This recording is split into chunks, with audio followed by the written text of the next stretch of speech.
All right, welcome everybody to the July 17th, 2022 Justice Coalition class. We are that other union. That's what union presidents say. We're the other union. So we are not a union. We are an organization of workers. And we are following the model of the Chicago, thanks there, the Coalition of Caucus of Rank and File Educators. They are the organization that reformed the Chicago Teachers Union. And the union leadership in our locals, 241, 308, are saying we're a dual union. We're another union. We're not. We are just organizing and trying to get members to take control of their union and to be safe at work. We discussed something called Revolutionary Unionism. This is our base. It's inspired by the industrial workers of the world. And it simply means to take power from our employer and the politicians through direct action at work and democratically control our unions. By doing so, we can dismantle the service and transactional model of business unionism, which has neutralized our power for over 50 years. The agenda for today's gathering is available at chicagotransitworker.com.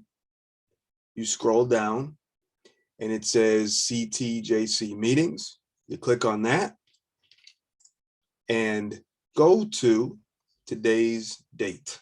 And when you click on that, it will take you right here, what you're looking at. And then all the links that we talk about, you can access. A couple things that we want to just go over is we have this handy dandy report. We made a template for putting charges on union officers. We have a lot of union officers that need some corrective action. And the only way to do that is to put charges on them when they violate the bylaws, violate your rights, hurt you, conspire with management to punish you, etc. It is our job as union members to hold our leadership accountable, not suffer for 3 years and then vote some other sap in there. So when you go to that website and that chicagotransitworker.com, and on the home page, just scroll down, it says reports. You click on that. We've got different kind of reports you can use, but the one I'm talking about is filing charges. So you click on that and it takes you to, not that. Sorry, here we go. And here we are, template, charges against ATU union officer. And you download this. It can be a docx, a PDF, or text file. I recommend a docx, and you can open it in Microsoft Word or Google Docs. And all you do is open it there, and you just put the name of the title of the officer, the name, explain the time, the name, the offense, put in what was done or what you want to be done. All right, your name, your phone, and email. And then you have to get 10 people who are members in your local to sign it. So for when President Hill keeps closing out new business in the meetings, you put charges on him.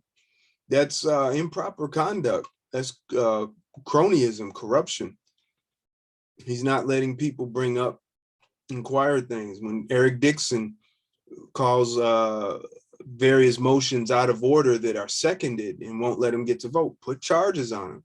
When some executive board member tells you, yeah, just sign the grievance and you make too much money anyway, stop complaining, put charges on them.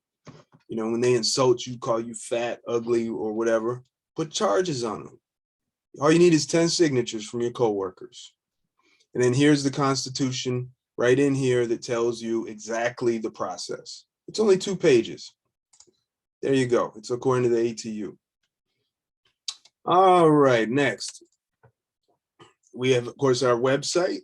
We also have a calendar. We highly recommend everyone subscribe to our calendar, because when you do that, you will get updates on all of the union meetings and the local 241, I'm sorry, the Chicago Transit Justice Coalition meetings. So we go, the next one, the one we had was, there it is, the 5th of July. Let's look at August. There's the 241 and the 308. And when you subscribe to this calendar, you will get alerts on your phone to remind you to come to the union meeting. So you don't have to wonder, what today union meeting? You get a reminder. You could tell your calendar to remind you. See, we're doing what the union leadership is not doing for whatever reason. And that helps actually all the members. And that's what we're about in the Justice Coalition. We hope you can join us. We have a YouTube channel full of videos where you can listen to all these classes and workshops and actions and stuff that we do. We have a Facebook page. We have other links for organizing action on the job.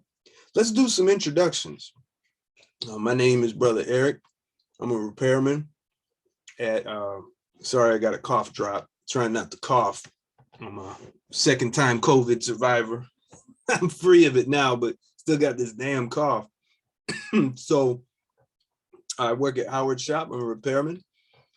Been at the CTA for 4 and something years. Some people say I've been here 8 years. I don't know. That's what the secretary says. Let's look at Tom. Introduce yourself, please.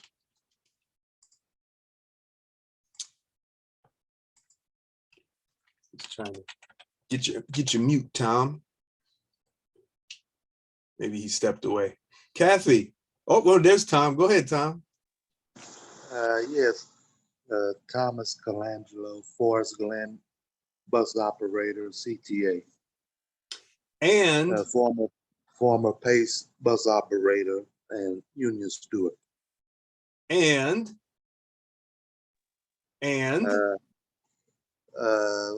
what do you mean and?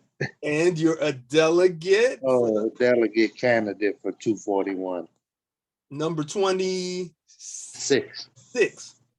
Not 21. No, 26. And the election is at what time? Well, it's supposed to be at all 3 of the union meetings. Plus they supposedly having it at 5, 6, 7 from 7 to 5, I think. I don't know. Right. So yeah, August the 2nd is the vote. So yeah, go to the union office. Don't go to CTA headquarters to vote. It just smells really bad to me. I mean, they don't have it at any other facility. What is that? You know, I don't know. I hope the 241 members who are there vote, of course. Thank you, Tom. And we have Kathy. Go ahead, Kathy. Introduce yourself, please. Good afternoon. I'm a retired switchman from 308, and I'm a member of Progressive Labor Party. And what else can I say? I retired after 34 years. It's just amazing. And you're still working for the revolution, and you're helping your coworkers, and you're setting an example for other retirees that, nah, man, you retire, you're not safe. You have to keep fighting and organizing. Right, it makes me feel useful, because it is useful. It is. Yeah. So I'm Kathy, grateful. but what do we do without Kathy? The strike lady. But I'm grateful to you guys for all that you do. You know, your courage, your honesty, and you know, you just keep on fighting, and I'm really grateful. Thank you, Kathy. You're welcome. You're out of order. Just want to say that. Okay. Ooh, Janice Brown I hope we didn't interrupt church service for you. No, I'm here. How you doing? Talk to us. I'm good. How are you guys doing? Good, good. Fantastic. I See- am CSA Janice Brown on the blue line, no longer a 308 union member. Uh-oh. Woo-hoo! What happened? What you mean? What happened? I finally got out. Your dues. You're not getting I've been dues. let out of jail. I've been let out. I am free. Mm, mm. You know, the dues went up from 74 something to $80. I know that. Yeah. I'm so grateful that I'm no longer a member. And for those, you're actually technically you are, you're just not in good standing. So it's Okay. kind of so, tricky, well, you know, Mm. but because you're still in the bargaining unit. But you know, but okay. it's okay. You work at the CTA and you struggle with Mhm. us, and Mhm. and that's what makes a union. Yes. And can you maybe share briefly why you feel compelled, why you felt compelled to Why? stop paying dues? Simple. I don't make any money, and so you're taking out How much do you make? Can you tell us? $74. Can you tell us? 70. It just went up, and I don't even know what it is, but it's 17 something. I don't know what it is. That's what I'm making now after 9 years. Now minimum wage has gone up, so after 9 years, I'm making $17, and they are taking out $74.97 for the union dues. And then you have your HCH trust, which is another 30, well, I'll just roll it over, $34. That's taken out monthly. And working part-time, so that was not 40 hours. Part-time 40 hours. Think about that. Yeah, part-time 40 hours. So why do you work? Why did you pick 40 hours? Is it Because I Talk to can't us. eat. I can't eat. I can't pay my bills. I'm struggling to survive day to day. And so I had to get out of the union because they were sucking up my money, and I just had to go. And they're not doing anything for the union members. They're not for our best interests. it's sad because, you know, a lot of our coworkers, you know, want me and other stewards to help them, but the union officers hate us because we care and we're militant, and that money for dues would go to pay us to be taken off work to help coworkers.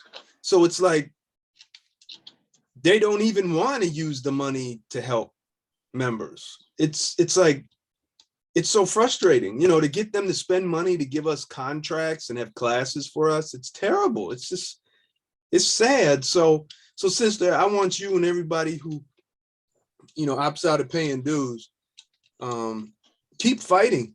We still got to fight. You pay dues or Oh, not. definitely. Oh, And- definitely. Oh, definitely. We're definitely going to fight. But Eric, they can have barbecues. Yeah, plenty of barbecues and beer. Yeah. Yeah, booze. Just forget all your problems. Keep Yeah. paying your dues though. Exactly. Sister, I'm glad you have a little less of a financial burden on you. And Yes. we got to strive to help members to take over the union so that it can Yes. become our union. And then that way Yes. we can fight for full-time jobs for all. I mean, fight for full-time jobs for all and quit this crap, because we can't have members living in poverty. Correct. This is inhumane. Go ahead, Kathy. I just was gonna pick up what Janice had said about how the union isn't doing anything for us. And that is so 100% true. Not only are they not doing anything for us, but they're helping the company. and they're lying to the members, and they're getting people to believe these lies. So I really consider the elected officials the enemies, and the people who don't pay their dues anymore. I feel like it's not like they're anti-union from a worker point of view, from a fighting back point of view, but they're anti-union from the point of view of the union. They're lying to people, and they're screwing people over. So I just wanted to add that. And I think it's very important that we did digress a little bit to talk about this. And I want to commend Janice for her courage to say it. And just so y'all know, it is illegal for us to discriminate in any way regarding any service or any privileges regarding discipline and contracts and whatnot for those who no longer pay dues. And just so y'all know, before FDR in his New Deal, which made dues check off and closed shops part of the labor world, the job of the steward was to collect dues from the members at each factory, at each shop, at each place, wherever there were union. And the union members would say, you know what, I'm not gonna pay dues this month. Y'all are just screwing up, or you're not helping, whatever. And they'd be like, oh, okay, all right. And then so they go tell the officers and stuff, and they have to straighten up. But now that we have check off where they just take it out, they gotten complacent and they think they can do whatever the hell they want by us because they already get the money. And the Janus law, which allows, it's not Janus law, it's named after Mark Janus, not Janice Brown, all you conspiracy theorists. But that was a tool to destroy unions. However, we didn't get the point, and that is, you got to treat the people right. The members are the ones who are supposed to run the union, not you, the officers. But now they don't get it. So now revenues are down. When the Secretary Treasurer at 308 gives reports on finances, the revenues are down. People are opting out of dues in local 308. And after this going from $74 to $80, and at 241, y'all went from 72 to 75 or 76, a whole bunch more people gonna flee. Oh, thank you. I love your back. Y'all like my background. I'll just pop that up. Let's let Nicole go and then Janice, go ahead. Hey everybody. Yeah, dues are down, and we were at that labor notes and we were in an ATU meeting, and one of the guys, he was assigned to seeing why so many people opt out of the union. And he really didn't have any solution, but he was asking for suggestions. And that is a real question. Why are so many people opting out of the union? Well, simply because they're not doing nothing. They're taking, and not giving. Unions are supposed to be strong. You're supposed to put a sign in front of your house to be, this is a proud union home. Many are not doing that anymore because we have nothing to be proud of, because as Sister Janice said, she's barely making it. That's not what unions are for. Unions are supposed to give fair wage, bargain for fair wages, so we can live at least a decent life. So everyone's aware of that, and maybe everybody will opt out and there won't be no more unions. But I think we need unions, but they got to change the way of thinking and got to give back to the members who, they employ them. I don't know what the suggestion is, but that is a big deal these days. It's just not us looking at that. The ATU is looking at it too, because if they don't get any money, they're out. It's a lot of money they're losing. They're losing a lot of money. They have a guy who's assigned to try to find out why are so many people opting out. It's not a hard question. It's really an easy question. The question And the job of this individual should be, what are we going to do to bring them back? How are we going to keep them? But their question is, why are so many people opting out? That's not a question. You're not doing nothing. You're not working for the people. We in poverty. It's very unfortunate. And hopefully somebody will hit their head and they'll stumble on a great idea of how to make the union strong again. And not just our union, because it's a lot of unions that's having these problems. But it's just coalition. We're doing the best that we can. Yep. And to acknowledge the problem is the beginning, and not cover, because I've been trying to get how many people have opted out, and no one will answer my questions. I send emails. It's frustrating. Go ahead, Janice. One of the reasons why, thank you, Brother Eric. One of the reasons why members are getting out of the union, I'm all for unions. Believe me, I'm not saying I'm not for the union. I am. I'm just saying that first you need to have full-time jobs for all. Why should a part-time person pay full-time dues? And I don't care about we'll support you just like we would support a full-time. That's a lot of BS. Second, you make it hard for people to attend meetings. You have it at a set time. CTA is a 24-hour service. So therefore, you need to make the meetings where members can attend, not at just a set time on a set day. You know what I'm saying? So why should I pay when I don't feel like I'm a member? I don't feel like I'm a member. So therefore, why should I give you my money? You don't make it where I can attend a meeting. You don't have a full-time job for me. So I don't feel like a member. So therefore, you don't need my money. And that's all I needed to say on that, Eric. And the other frustrating thing is that when we try to adjust the bylaws so that members can run for office without obstacles, like meeting requirements, these stupid meeting requirements you have to run for office. It's ridiculous. Correct, but I pay dues. I should be able to run for office. Exactly. Thank you. I'm gone. Bye. Yeah. Nah, you're not gone. Don't you go. Okay, Nicole, go ahead. Okay, I'm back. I'm a little bit different. I do understand your situation, Janice, and I'm not gonna say anything about. I agree with you. If you're not getting nothing and you're struggling, I wouldn't pay dues either. But on the other hand, this is gonna sound really weird, but I'm gonna go ahead and say it. So at one time, I wanted to opt out the union, and I thought about it. So if I opt out, I can't have a voice. I think that it's the best money I ever wasted in my life, because I get to voice my opinion. And it ain't worth a damn, Janice. It ain't worth a damn.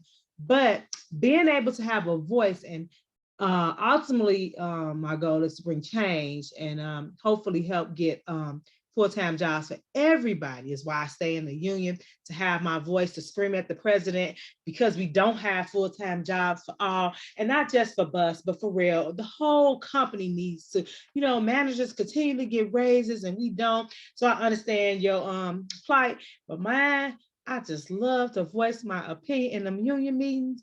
That's why I pay dues. Not that I get anything out of it, because actually, if you ask me, what have I got out the union? I almost got fired. The president has assaulted me. These are things I should run, but instead I'm gonna stay. But I've been here a long time, and I've been full-time for a long time too, so I understand. So don't think I'm saying anything against you, Janice, because I totally understand. But I don't know why. I just don't know why I give my money. I think it's for my voice, just to be able to voice my opinion, is what I say. And I just thought I'd share that. That's the only reason why I'm in a union. I don't have any other reason to be in a union. They don't offer me anything. They haven't taught me anything. I'm telling a story. They did teach me something. They taught me how to fight. To fight to keep my job. So let me not say that. So that's all I had. They taught you how to take a whooping from the president. Go ahead, Kathy. I just want to, before I start, I just want to say she didn't take no whooping. But what I wanted to say was about the union, more stuff about the union. This is such a good discussion. There was an article in the New York Times this morning about saying how this is a time for unions. Unions are going to be growing, talking about Amazon and Starbucks and college kids, people with degrees organizing in the unions. So those unions, though, Fight for 15 and I think organizing Amazon and even Starbucks. I believe the AFL-CIO is behind all that stuff. Maybe not at the beginning, but they're in there. They got the money and they got flyers and T-shirts and college kids who can come and help them out. So, because it ties into what Janice brought up and what Nicole's been talking about, the unions are losing a lot of money. So they desperately need to unionize the Amazon workers and the Starbucks workers and the McDonald's workers. And if they don't unionize those workers and get them under their control, there's a good chance those really low paid workers could be the spark that sets off a more militant union movement, a general strike or something. So I know I'm saying a lot right now, but I think that the AFL-CIO, they know they're losing a lot of money. They know they got to get that money. They know they aren't going to get it from regular workers like us, because I do not believe the union is going to get us any improvements. It's going to have to be a strike, and those union leaders, they don't want to strike, and a real strike, not a strike where, oh, well, we go out for a week or you go out for a week or two, but you don't get much, except you get to feel depressed and demoralized. You come back to work. Anyway, it's a lot. I'm going to write something about that. Thank you. Thank you. And we got something similar to that in the upcoming newsletter. I'm almost done with it, I swear. Yeah, and the AFL-CIO and these other unions, these big box unions, unfortunately, a lot of them are creating contracts with no strike, no lockout clauses. By the way, we don't have one of those. We're the only union at the CTA. ATU is the only union at the CTA without a no strike, no lockout clause. So that's interesting. Anyways, let's go to, we did Kathy. We did, I think Willette is here, right? No? Okay. 4780. I keep seeing that number. I'm sorry, I keep forgetting who you are. Introduce yourself. I know you're a regular. Okay. All right, I might be driving. Let's go to Mike B. Mike, this got to be Mike Bente, our brother from local TWU local 234 in Philadelphia. Yes, sir. How you guys doing? Great to have you, brother. Yeah, well, thanks for having me on. You guys, a lot of the problems you guys face at CTA is the same shenanigans that's going on in Philly. We have an election for officers in a couple, 2 months, and no one is stepping up to the plate. And I mean, it's like, it's a reflection of just the membership just not wanting to participate. And when you have,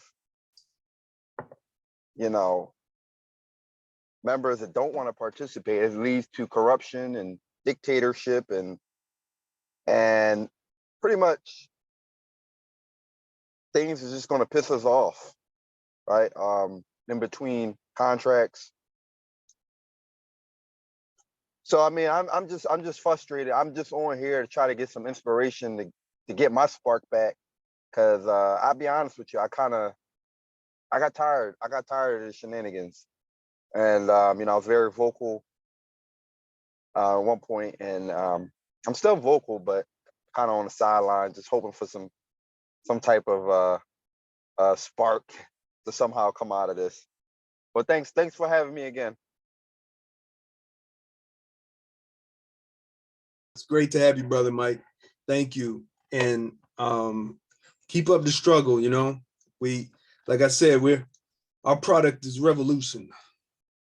And that's what we sell.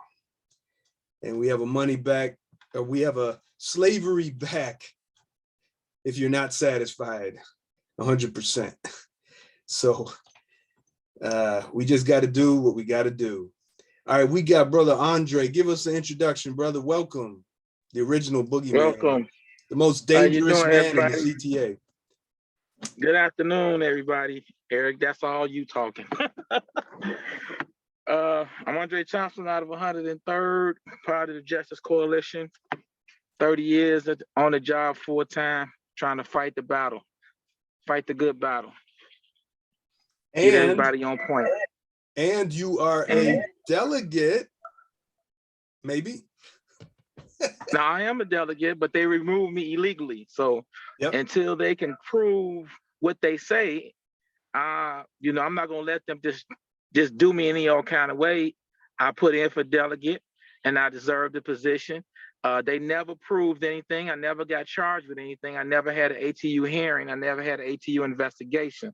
So these ain't nothing but a bunch of liars. And hopefully they will have their day in court with me. And it's a simple thing. And you were an executive board member at one time, and the local was in transition with trusteeship and out of trusteeship and all that stuff. They had to have executive board meetings on a pick, and they compensated them for being off work, lost time. They actually not only compensated us, they undercompensated us. Right. So it would save the local money. Yeah, you didn't get your bus operator rate. You got less, right? But the membership at the meeting that was in attendance of the meeting approved this payment of a stipend so that y'all could be compensated for some amount of time that you were off work. And now there was suddenly something in the bylaws that Javier forgot to put in the bylaws to pay us, and they couldn't redo the bylaws. No.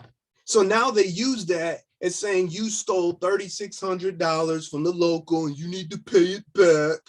You know, and it's like there's no charge against you. There's no hearing, no nothing. And they keep getting away with this crap because they're scared as hell with Andre Thompson. Andre Thompson is the Freddy Krueger. Y'all seen Nightmare on Elm Street? He is Freddy Krueger to Keith Hill. All right, Freddy Krueger, Keith Hill said, oh my God, I don't want to fall asleep. Andre Thompson's gonna come, he's gonna get me.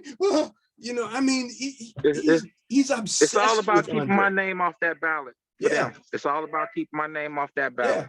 Yeah, he's obsessed. So, you know, the struggle continues. Thank you, brother Andre, for joining us. No problem. Go ahead, Nicole. Yeah, I just want to piggyback on that. No, it is a simple process, and you are right. Andre Thompson is the Freddy Krueger of the local. But Toy Bowers is our financial reporting secretary, and she fails to do her job. Now, she don't know the bylaws. I've sent them to her, and hopefully we'll get a response from her.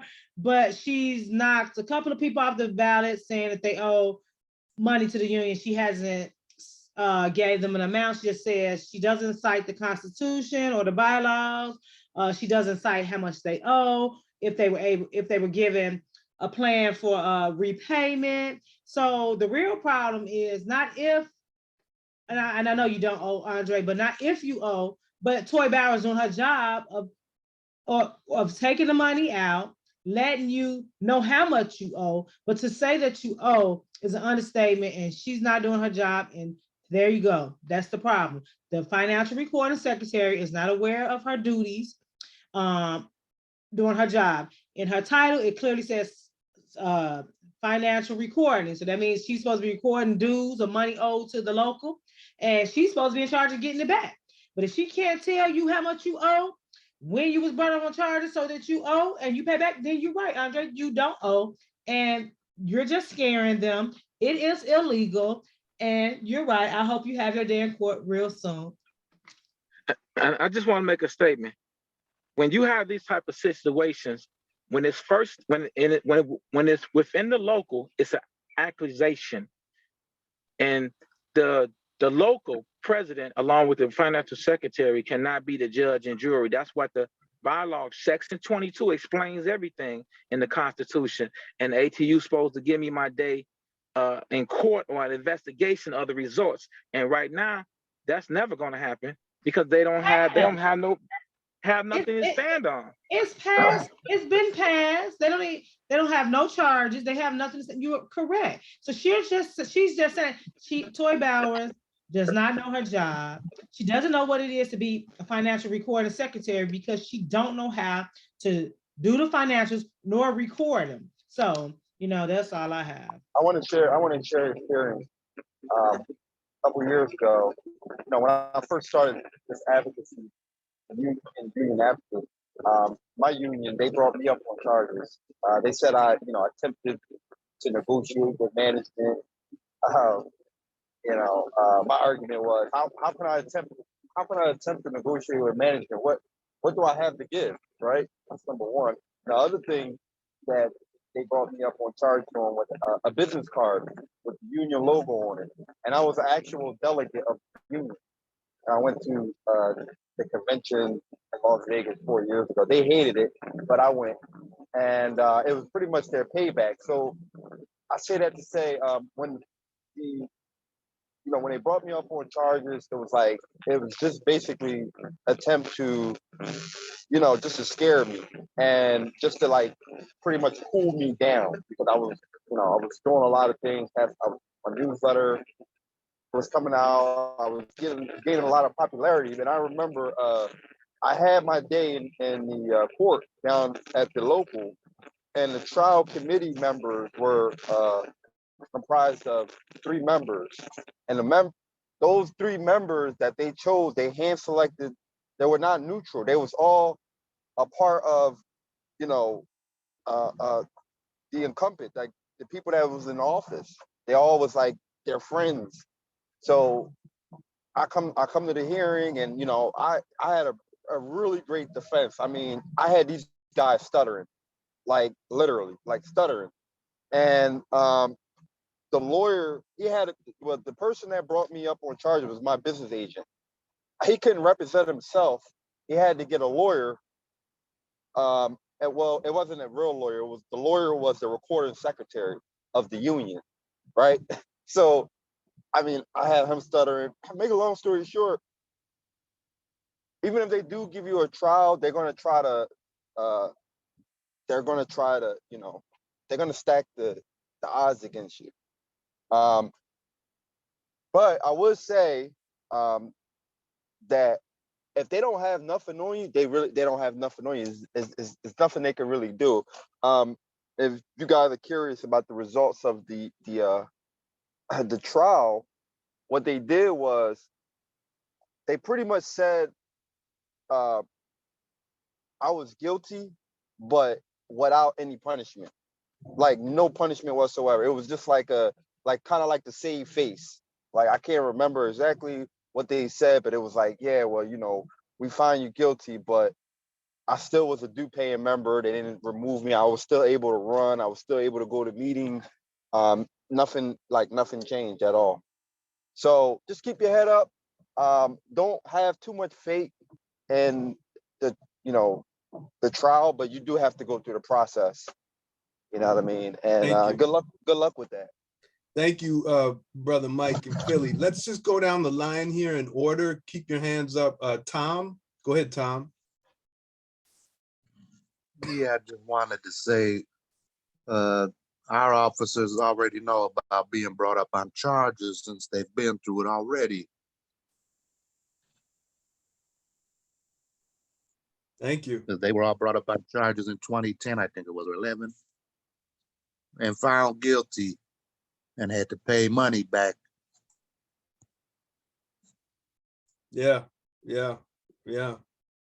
Thank you. And Nicole, go ahead.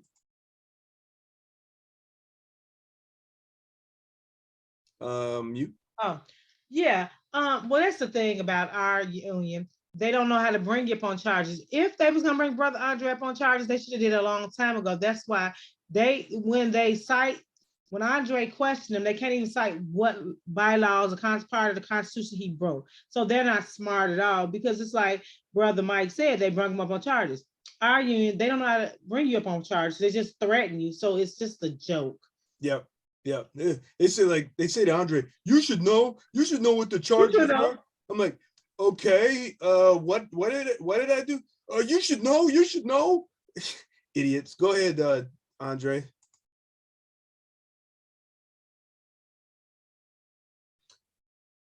Brother Andre, you on mute. Not yet. Okay. So I'm just really starting to think that, you know, these transit union, TW, ATU, it seemed like it's the same. Like it's no real different. They operate the same. They do the same shenanigans. It's not a democratic union. I was just looking at, I don't know. I'm just thinking, you know, I'm thinking out loud. But we don't have to answer this question right now. But I'm gonna start looking into seeing if we can get out of the TWU, because it's like, it's not effective. It's not working for the members. I was looking at the Teamsters, their website, it was a Facebook post, and their contract, the UPS contract is up next year around the same time our contract is up here at you know, at local 230 or SEPTA. But they have, like, they're very, very involved with the members. They have Zoom meetings. You know, they actually like organize the members, and they actually have discussions, and they prepare, right? They actually prepare, because it's a big thing. This is our livelihood when we talk about contract. And I feel like TWU never did that. The 10 years I've been working here, I never seen them actually had a engagement, like an actual preparedness for any contract negotiation. And it's like, it's to the point where I'm just fed up of this union. Like, I really, really am. You know, maybe I don't know. I have to talk to you outside of here to see if that's even possible, Eric. Because Well, the team's looking much better than these garbage corporate management ran union. It's always possible, and it's a two-step process. Basically, you decertify, and then you vote to have a new union. But the key is you have to organize for it. So whether we stay in ATU and TWU, or whether we leave it, we still have to organize the workers to be able to fight back and take control of where they work. That's the key. And the grass is always greener. But I know some Teamsters and some IBEW and other locals that are crap. And some of them come on to our calls, and they share the corruption, the stories of corruption. So regardless, whether we stay in it or not, we still got to organize. So something to think about. Let's try to wrap this up, and because we're barely into the beginning of the meeting, but I want to make sure everyone's hands are taken care of. So I think it was Tom and then Janice. Go ahead, Tom. Yeah, for the guy from the TWU, I was just wondering, is your union president also your business agent, or is it a separate title? Well, I think he is a business agent for one location, and he was actually the former business agent. And then when he became executive vice president, he kept his duties as business agent. Then when he came president, he just maintained his duties as business agent. The guy that's in there now, he didn't win the election. He pretty much got appointed when the president went and took a job at the International. But yeah, so answer your question, yeah, he's a business agent, but not for the entire transportation group. Just the one particular location is about 300 say it's about 300 operators at this. So it's a big depot. And I just put the 234 website up, and it says president for Brian Pollitt, but he functions as a business agent, most likely, because it's TWU. They're Tom, TWU and ATU are like twins. I wouldn't be surprised they're gonna try to merge one day. Let's let Janice go. Go ahead. I was just thinking the same thing as the young man did earlier, that our contract is ending this year, correct? No, No? it's a 4-year contract. So we're out 2. We already had 2 years go retroactively, so we got 2 left. So 2 left. So we have 2 more years with this contract that we have? Yeah. Mhm. And Oh. 241 contract ends in the end of the year. No, Yeah, it's at the end of the year. End of the year. no, it's a 4-year contract. It's No, a it's 4 not. year because We already went into It's 3, over yeah, 2020, December 2023. right. right, because that's it's not 1 the year end they of the didn't year. bargain for, that makes it the 4th year. That's Oh, not okay. the year. All right, sorry. So my thought was, I'm wrong. shouldn't our union be doing a survey asking the union members, what is it that you think or you need to continue with our bargaining? Absolutely. We're almost 6 months into getting ready to go into a new, and I don't want to do another 2 years, waiting 3 years to go in. I know they've been doing this forever, but they have to change the way they do things. And that's another reason why I got out of the union. Can I interject real quick on her statement? Yeah. Okay, Please. this is the real situation. You got leaders that's gonna do you just like they just did you. Ain't nothing finna change. They waiting on the contract to come from Dover Carter. I don't care what you think you're gonna say or think you're gonna do. They're not organizing. They're not trying to do anything. They're gonna give us the contract unless we as members get off our ass and start pushing and taking control of the union. And if you don't do that, you're gonna get what Keith Hill and Dover Carter and Eric, where Eric's gonna be gone. You're gonna get what Ken they Franklin give. will be back. Yeah. Yeah, give you what they give you. Let's Eric win. We're gonna make sure Eric Bazil win. Eric And it's Brazil gonna for be president. Eric Brazil for president. That's right. Y'all make sure y'all 308 people nominate him because he acts funny about that. But if the people don't change, don't think you're gonna get it from this leadership. Keith is a sellout. The mayor don't give a damn about you. We need to get rid of her. And Dover Carter's in charge. So you're gonna get what you got. And that's the real. All right, I think we have to mute Andre. You know he out of order. It was just I evident. muted that it myself because happened. I already know where y'all was at. I Out of muted order. myself. It's out of order. Out of order. All right, this meeting is adjourned. See y'all later.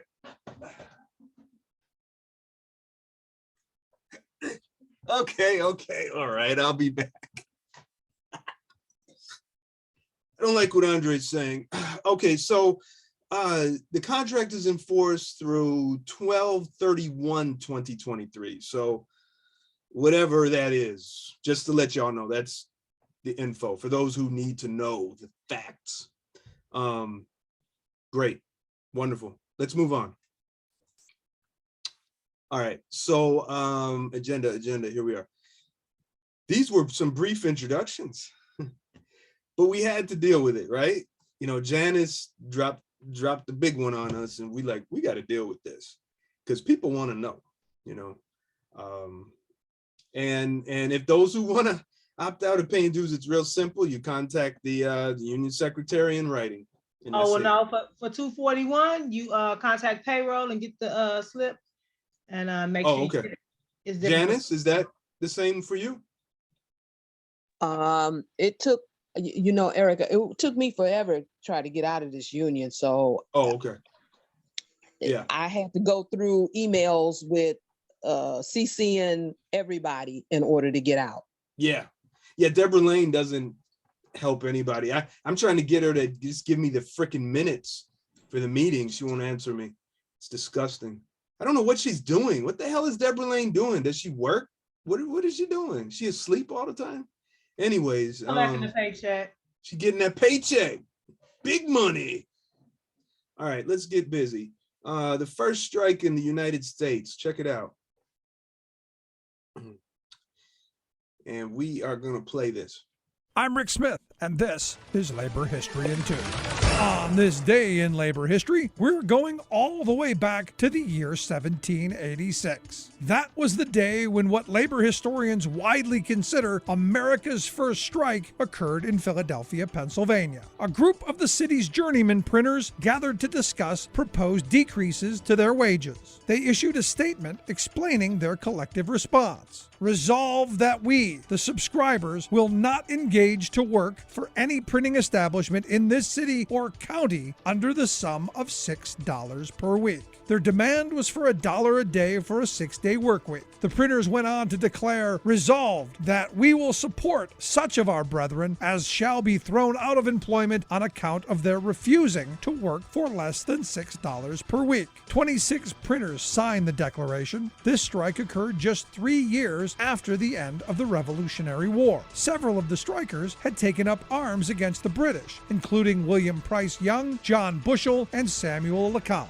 By joining together, the printers were able to stop the proposed wage cuts. It's important to note their pledge to support their brethren who might lose work because of the action. It was an early declaration of worker solidarity. Such solidarity has been an essential component in every successful strike in the United States for more than 2 centuries. The printers would go on to form the National Typographical Union in 1852. These printers played an important role in the early formation of unions and the struggle for workers' rights. The journeyman printers' actions were truly revolutionary and brought an important tactic, the strike, to the U.S. labor struggle. Labor History in 2 brought to you by the Illinois Labor History Society and The Rick Smith Show. For more information, go to laborhistoryin2.com, like us on Facebook, and follow us on the Twitters at Labor History in 2.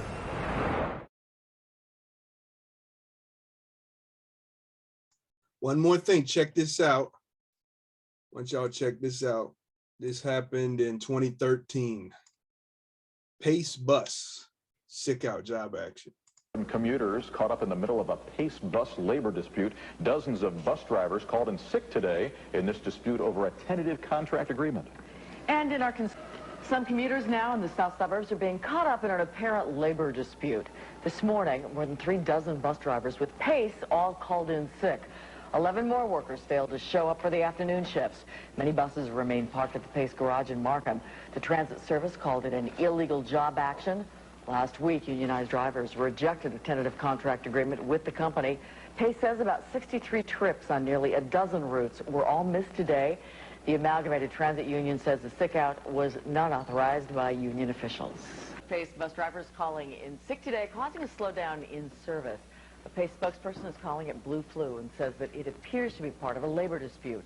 Pace reached a tentative contract agreement with drivers union last week, but when it went to the drivers for a vote, the deal was rejected. The transit agency says 41 drivers today, all calling in sick. All right.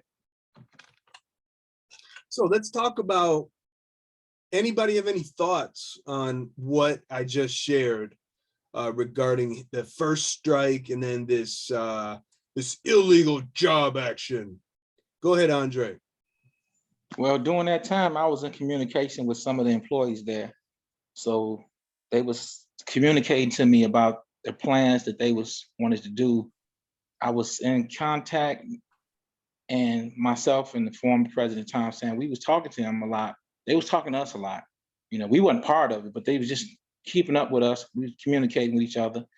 So I understood what they was on, and I understood how they did it after they did it. And it was just, the members of 241 don't realize how powerful they are. You know, it only took a day and they was back on track with what they needed because the members took the action, because it wasn't, and this was an in-house thing along with the officers and those members.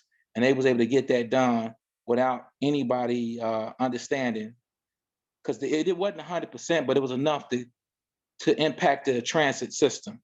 So they got that done, and that's a great example of what can be done with members when they work together. Thank you, Andre. Go ahead, Tom. I know you got something to say about this. I'm sure he does. Yes, I was there. I was one of the drivers that participated. We were without a contract going on 4 years. And our first union president, they authorized the strike. And the second one that Andre and them were in contact with, he didn't want to authorize no strike. He wanted to work with the company and negotiate.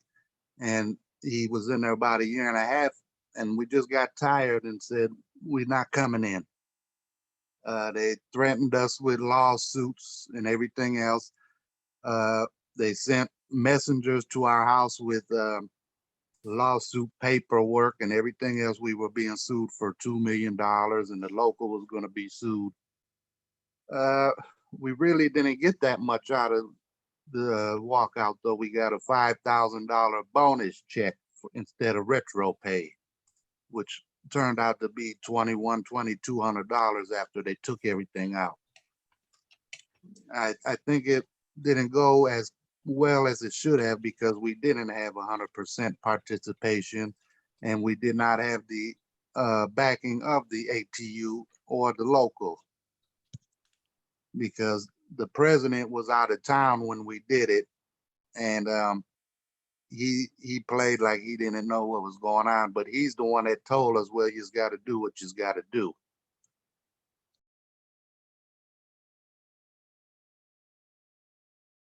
It seems that a lot of the ATU presidents, that's what they do. They tell the members, yeah, you don't want to do that.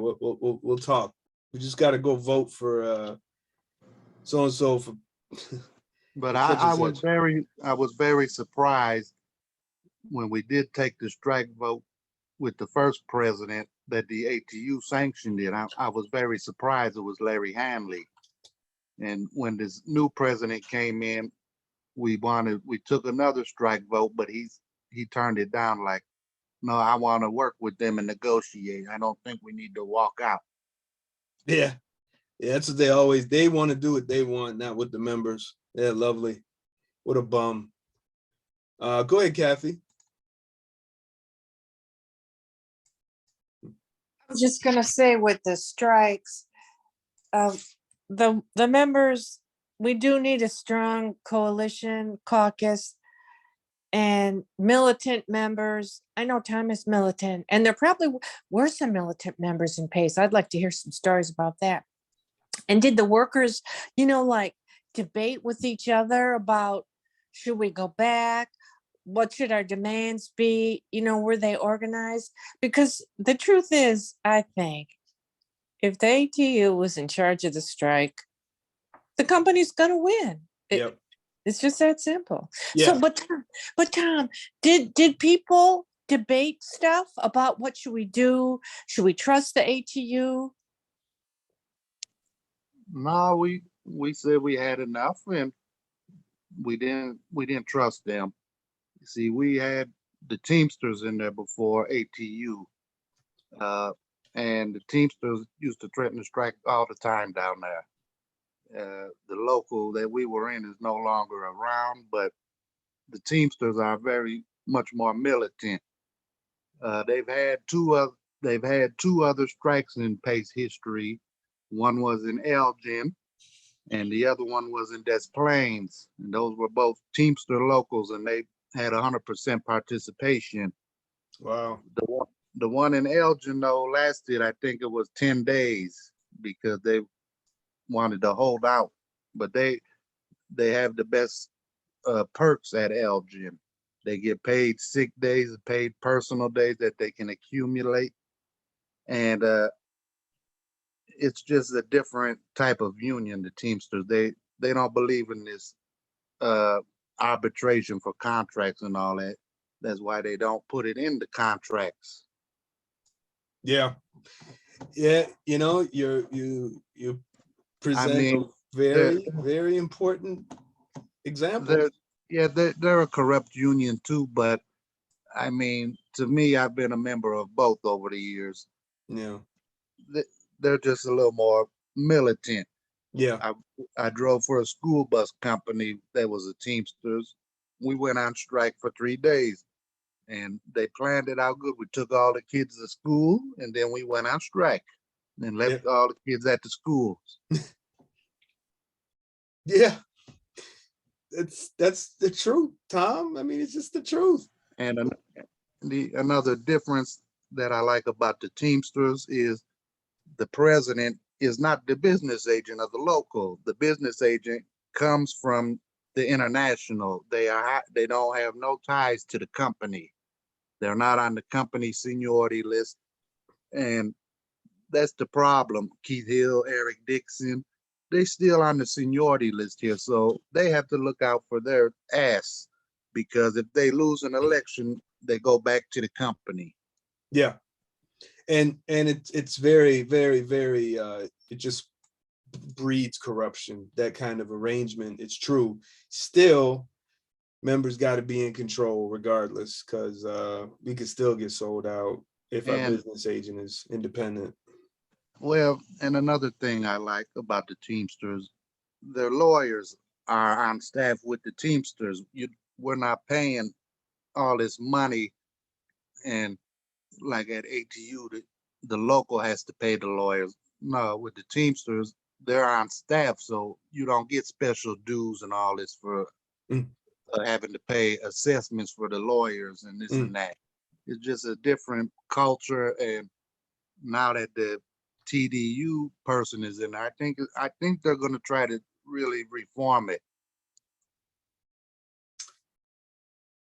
Yeah, TDU is very important, and that's another worker organization that we study and emulate in some ways at the coalition.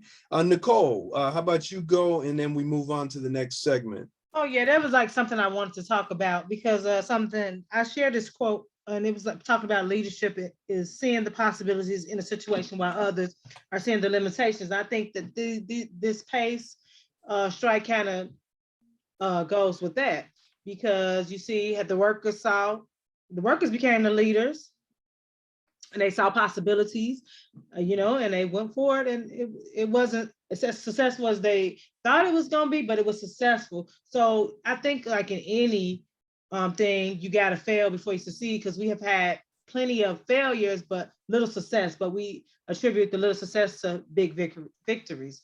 So I think this was a great example here that you put up, Eric, because leadership is good, but it don't need to be done by the president, the officers. It needs to be done by the members. And that was a good stance that the members took to show leadership, to show that they can be strong and successful.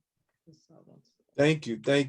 And this Tony just sent me this link to post up there, and I'll just dump this into the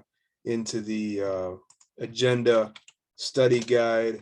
We also have another link for another. It's a 20-minute segment about the PACE strike. So we encourage you and everyone here to get the agenda. You can have all the links and learn about that PACE bus strike.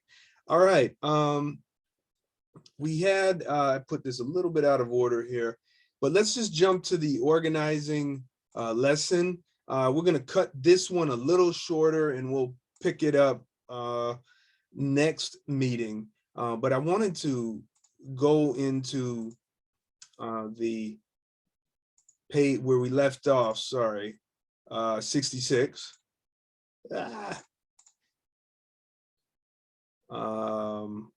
There we go. So we'd be surprised, but really a lot of our coworkers are already organized. And our workplace may feel like it's a disorganized mess. And it looks like it, in fact. But the truth is, you're not starting from zero. There's organization there already, though it might not have anything to do with the union. That's important, everybody. Are there carpools, family ties, a rumor mill? If John didn't show up for his shift, who would have his number and call him up to find out if he was okay? If Monique came out of the supervisor's office in tears, who would meet her in the break room to give her a hug? and ask what happened. People are social creatures who form bonds anywhere we go, but it is especially true in a workplace where we're under pressure. Sound familiar, operators? And we're relying on each other to get things done.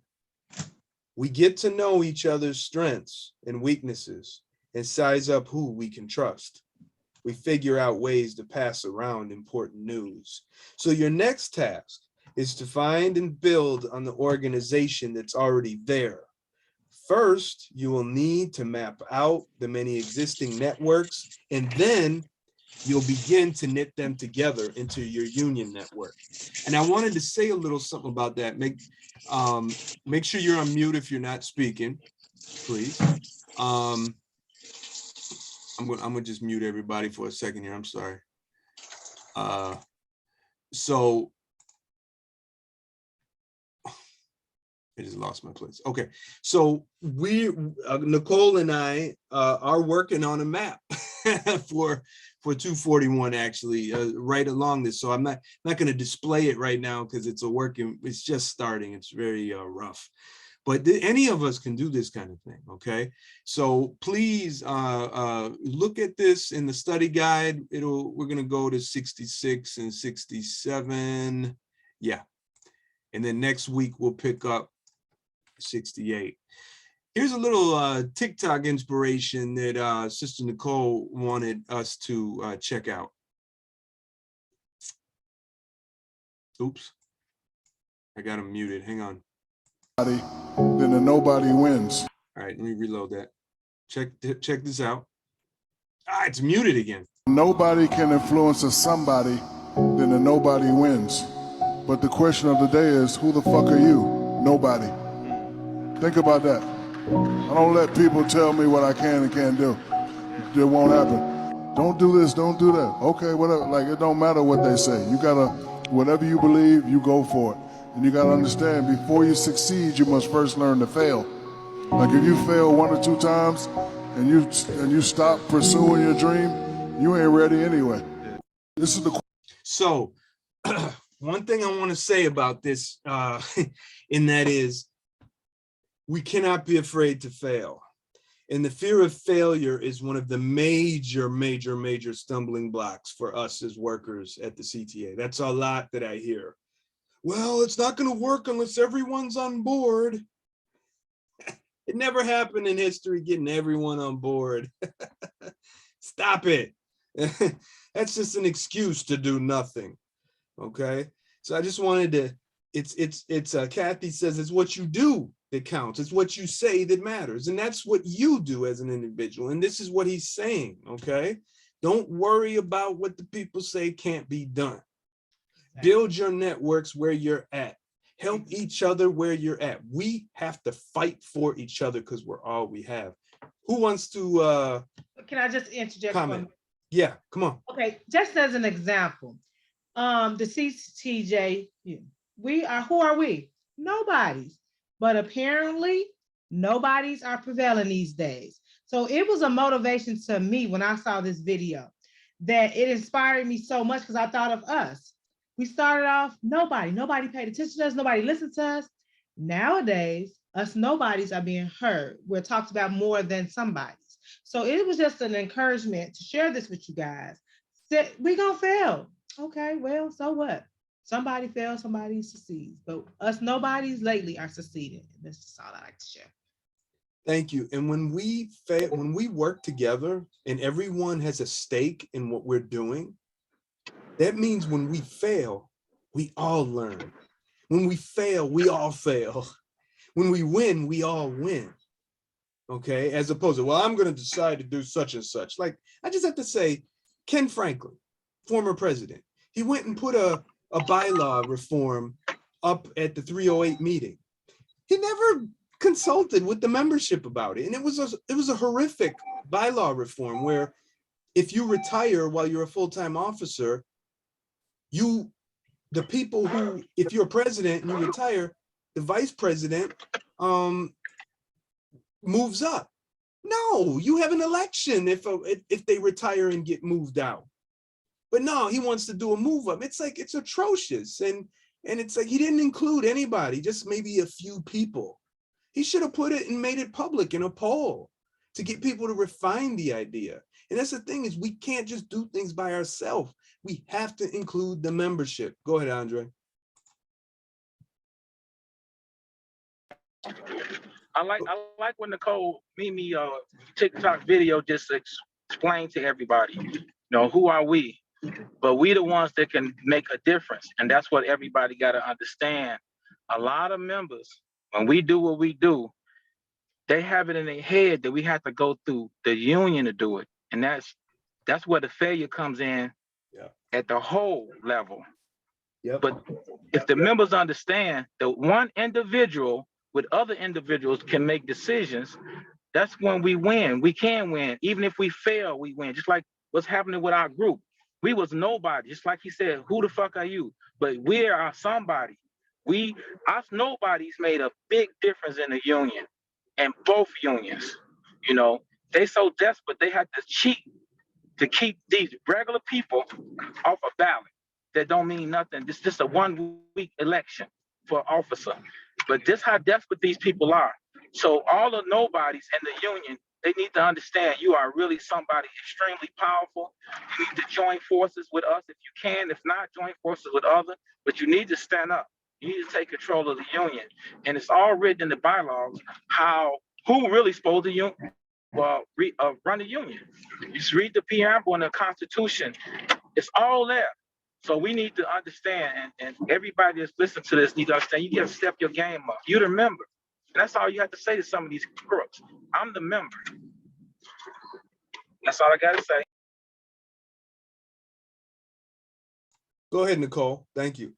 One of the things I do, I be doing a little research, and it said benefits of union membership. And one thing I found was it said union membership gives strength in numbers. That goes back to nobodies. So if the members can come together in numbers, we will be so powerful. We have to come together because strength is in numbers. Us nobodies could be a whole bunch of somebodies if we came together. So that's one of the benefits. If you Google it, that's one of the benefits of union membership. Strength in numbers. We have to come together and be strength in numbers, not in officers, members. Thank you. And you know, and what is winning, Kathy asks. You know, she says, I think we win whenever we get people thinking and talking. And she says, our rallies have been getting bigger and bigger. So let's move on to that. We have our delegate situation in 241's a little wasn't as successful as we hope it would be, but we do have a couple of people involved. And we have, we're gonna pop this up real quick. You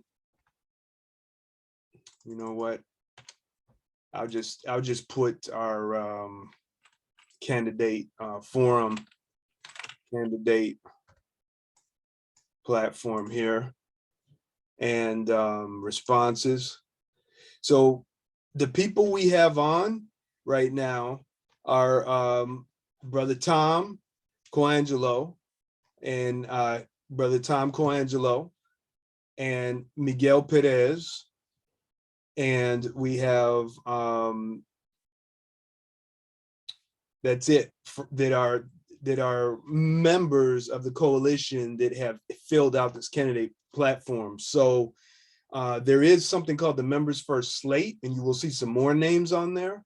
So we got Andre, we got Tom Coangelo and Miguel Perez on there. But on the Members First, we also have Eric Brown and I forgot if someone, I don't have it up, but if you see that Members First slate, that'll give you an easy way. Charles Minor is on there too, Eric. Who? Charles Minor. Charles Minor, yeah, he's on there too, but I don't think he's on the Members First slate though. I thought he was on that one. No. Okay. We may get it. Okay. Yeah, talk to Robert about that. But I don't know if Charles Minor wants to be associated with some of us, but if so, it's fine. but it's not a Justice Coalition slate necessarily, but there are Justice Coalition people. So again, we got Andre, we got Miguel Perez, and Tom Coangelo. They have pledged the following questions. They have said they're going to be accountable to encourage and help members organize public actions and help members organize, and we're going to hold them accountable. And I think I'm on there too. Yeah, I'm on there too for 308. If anyone wants to nominate me, we got Sister Willette, and we got Sister Cheryl. She filled it out. So whoever fills these things out, we will tell the members, good, these are people that said they're going to pledge for union democracy. All right, almost done.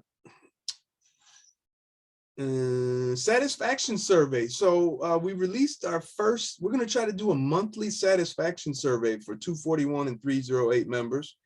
And we make it completely public, but it does require a sign-in so that people can't vote more than once. And I went to the local 308 office and was told by a few people there, oh, that's an interesting satisfaction survey. So here's the responses so far. We only have 4. We posted it on our Facebook group, and of course it's in the Facebook public page, and it's right here in the agenda. So far we have only 308 members responding, and it's among the 4 you have everything. Very dissatisfied, neither satisfied or dissatisfied, somewhat satisfied, and very satisfied. And looking back on the 30 days, how satisfied are you with your president? This would be 50% are somewhat dissatisfied, 25 are very, and 25 is I never met, heard, or anything from my local president. So, and during the past 30 days, were you helped by an officer? And how satisfied were you? And very satisfied at 50%, very dissatisfied at 25, and neither at 25. We have some comments. What concerns do you have? And it's the dues rising, especially on part-timers. This is 308 because they got hit with $80 dues. And the concern, why pay their mortgage and contribute to their lavish lifestyle when paying utilities, mortgage, rent, bills, and your children's education is a struggle for most members hired during and after April 2013. Oh, that's sad. So just want to show y'all that. Make sure you, if you haven't already filled that out, do it. It's for the month of July. Softball game update. Haven't really moved on that. We're kind of in limbo. You know, I've been busy dealing with, and then I got that sickness and that COVID. Now I'm clear, but you know, we may not be able to do anything at this moment. But the interesting thing is that Keith Hill had told Brother Miguel Perez, you're an effing liar and this and that. And he was taunting him at the softball game. So we got to make sure that we do go to the softball game and with our banners and our flyers sometime in our bullhorns and yell strike, strike, strike when it's Keith Hill's time to bat. And hopefully if he's watching this, he'll be upset and call the cops on us. We did this was last month. So we have Facebook advertising. Brother Robert and I were working on that. And we got an advertising budget put together. And it's unfortunately, Brother Robert, they canceled they rejected our ad. So our ad ran for a couple of days and then they got rid of it for some political thing or whatever crap. I have to do some type of identification. I think you're familiar with that. Yeah. If you advertise in anything political, you have to be approved to run political ads. So go ahead and do that process. It's going to take a couple days. You just got to upload your driver's license and and a piece of mail or something like that to verify your identity.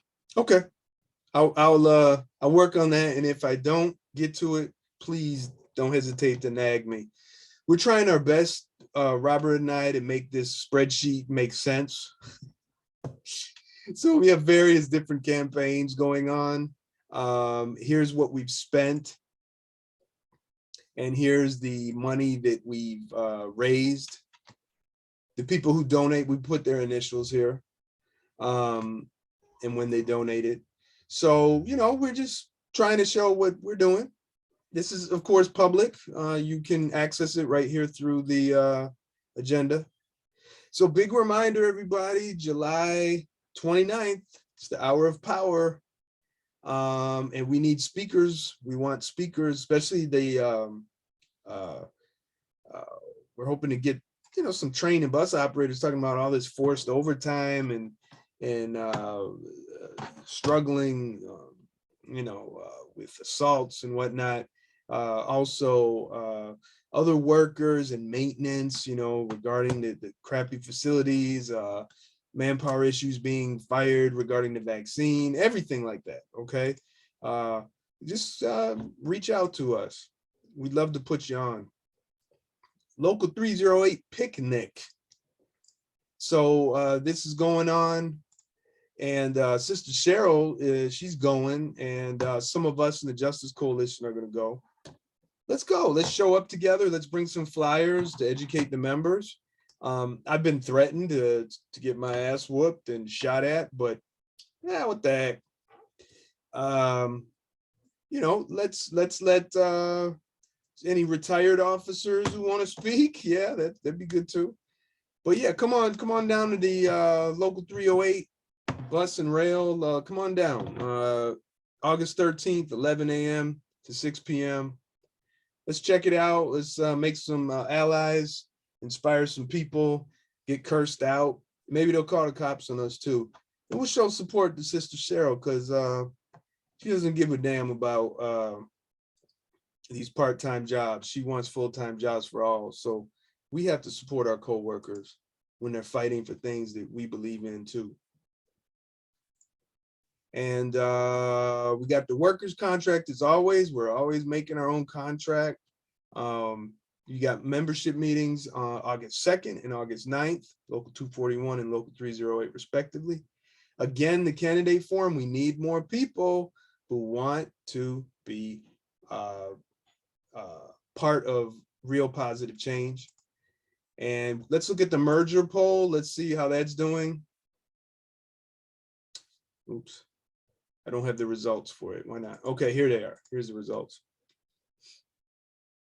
So it looks like people still are for majority in the poll. We got 45 responses. So 45 hate the ATU. I mean, this is just damning. It's just, we keep this open. And there's people here making comments. And real interesting comments. Anyone can read these results. All right. So this is how people feel. We can't deny this. We got to pay attention. And we are still working on this organization as a not-for-profit. And it's just hard. You know, it's just me, Robert, and Tom pretty much doing it. And we just do it on our little bits of spare time. And we have our newsletter. Please submit articles. So let's have some open discussion. And I would like to start with Nicole. You have some things I think you. I do have some things. Yeah. So I was on vacation, and on vacation I was not supposed to think about the union, but I had some free time. I was at sea, and I was just traveling over the Mediterranean to sea, and I had some thoughts. I was thinking of what's some benefits of being a union worker or a member. And for a while, I just sat there like, no. So then I said, let me change the question. What should some benefits be? So I did a little research and came up with something like collective bargaining. Should be a big part of the benefit of being a union member. What do you guys think about collective bargaining, or do you have any benefits of being a union worker? Anybody? Well, I got something. I got one. Oh, you got one? Okay. One benefit is that we we can democratically direct our union right there at the membership meeting. Well, we should be able to, right? Yeah, I mean, Yeah. it takes some numbers and Yeah. some finesse, but you know, but that's what I was gonna say. But go ahead. Yeah, so I did a little research and comes out that collective bargaining is the heart and soul of labor union. And I think about that, I'm like, oh yeah, but we get our CBA violated all the time. No one stands up for us.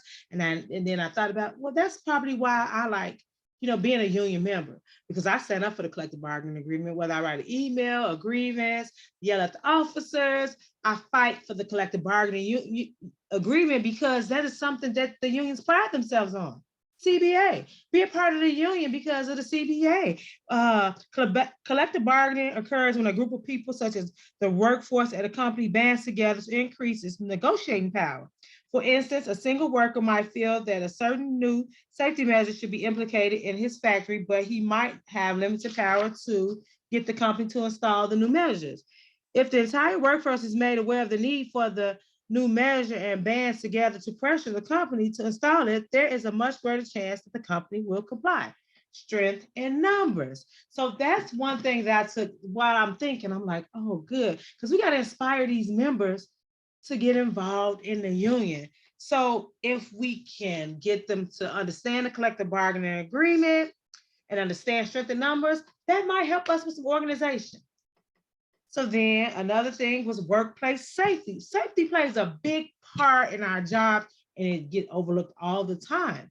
But if we can come together with strength in numbers, so I just been thinking, what can we do to inspire the members? And of course, the first thing I always come up with is education.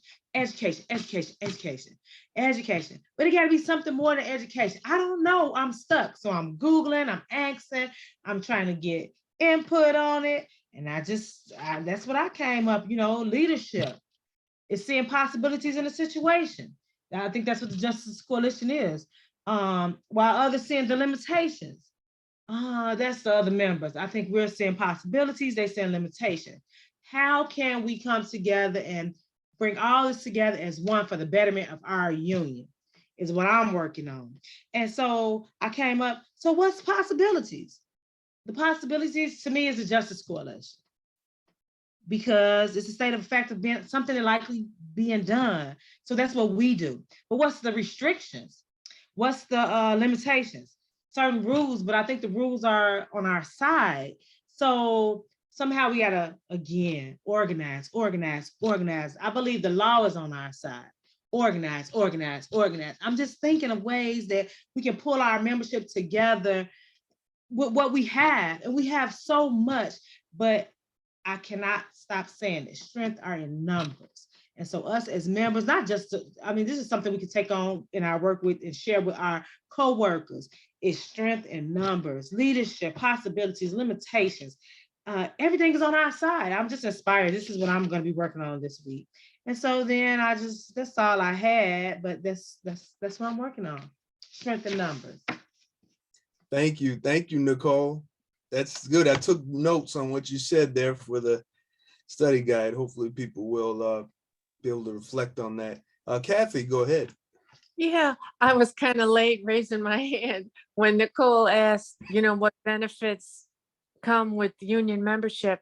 And I think a real big benefit is that the union provides like some kind of structure, some kind of organization that the members who do want to fight back and organize can use that structure to build a more militant group like us, like the Chicago Transit Justice Coalition. So I think that, and what can we do to get people involved? Well, I think understanding history and what's happening in the world today. And a lot of people do understand what's happening and what's going on. But I guess people just don't really believe in themselves enough. And that's another really good thing about this group. It's people who do believe that regular people can make a difference, that we can make a difference by fighting back bit by bit, step by step. So that's about it for my comment. Anybody else? All right. Well, this has been a great meeting, and we ended at 3. I wanted to do that. So I think we're not gonna have another meeting until after the protest, the hour of power. It's possible that Keith Hill and Eric Dixon will establish a counter protest, so that's fine, or a additional protest because they say we're the other union. So that'd be great. That's fine. We encourage that, and we're glad that we can inspire the leadership of our union to organize protests or whatever they call it. But Midway Terminal, 4 p.m., maintenance, transportation, general office, clerks, instruction, everybody, supervision, please show up and speak your mind, bring a sign saying whatever you want. We're gonna try to get some blank signs so that you can write stuff while you're there, to say whatever you want to say. And any questions, anything, any comments before we go? What about the next meeting time? I think we should have an in-person meeting, guys. What do you guys think? That was Tom's idea. I'm just sharing it. He didn't want to say it. He typed it. He's right. He's right. He's right. I agree. So when do we have this in-person meeting? We have a barbecue, what is it, the CTA, I'm sorry. We could have Saturday, August 13th. Maybe we could have our in-person meeting at the picnic. That would mess up my therapy session. I'm not for that. I'm happy to attend meetings. I don't want anything messing with my therapy sessions, Eric. That's a no. Okay, whatever. I just threw it out there. So I like to smell. I think I think I'm at the rumble. So I don't want to mix pleasure. Okay, so when do y'all want to have this in-person meeting? Because when do y'all want it? Okay, what is 2 weeks from what is the next date? Okay, so we have the 24th, the 31st of July, and then we have the 7th of August. So I don't know, anybody? Okay. What we said, the 24th or the 31st, we said? Yeah. Because I like that one, and I don't know, just a suggestion. That one little bar we went to over there, I think it was in what was the name of it? Hawkeyes, right? Yeah, that was a nice place. It was a central location. I thought everybody could get to it really easy. And they sing, well, I don't know. That was during COVID times. It might be kind of busy in there now, but we can call and see. Yeah. So what, I mean, I want to plug it in. So let's decide a date for this meeting. So how about the 7th? Let's tentatively say the 7th of August. What do you guys think? Is that feasible for everyone? Doable, feasible? Anybody? Yep. Oh, yeah, okay. Does anybody object to the 7th? Nope. I do. I'm sorry. Well, Janice. I'm so sorry. I apologize, but that's not a pay week for me. So. Oh, you want to do it on the pay week? So let's go back. Hey, Janice. Janice, what Yeah, you mean? What do you mean by Right. a pay week? What do you mean? Where I can pay for myself. No, you're not going to pay for yourself. I'll Yeah, pay for don't you. worry about that.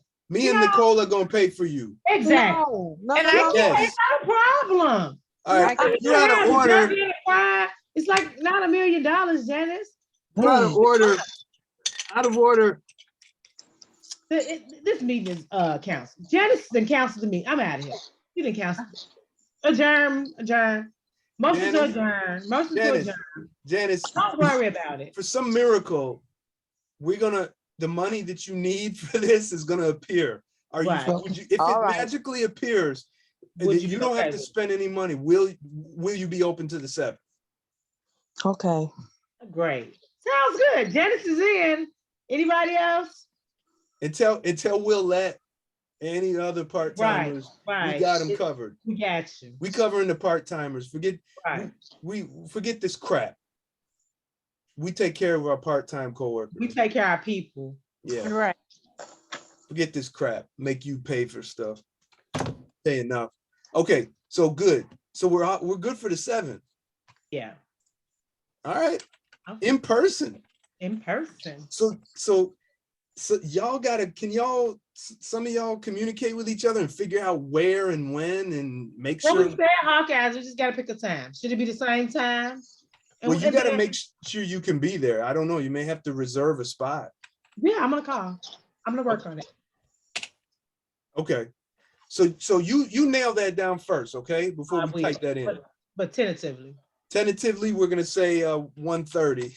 Yes. But it could be earlier, Right. later, It whatever. won't be later. Okay. Yeah, it could be earlier, but not later. Right. So let's say 11:30. I would prefer earlier, but Yeah, they probably can get a spot at 11:32 on a Sunday because people still at church. So that might. yeah. Okay, cool. All right, everybody, that's about it. All right, have a good week, guys. Have a great week. Be safe, everybody. Bye-bye. Bye-bye. Take care.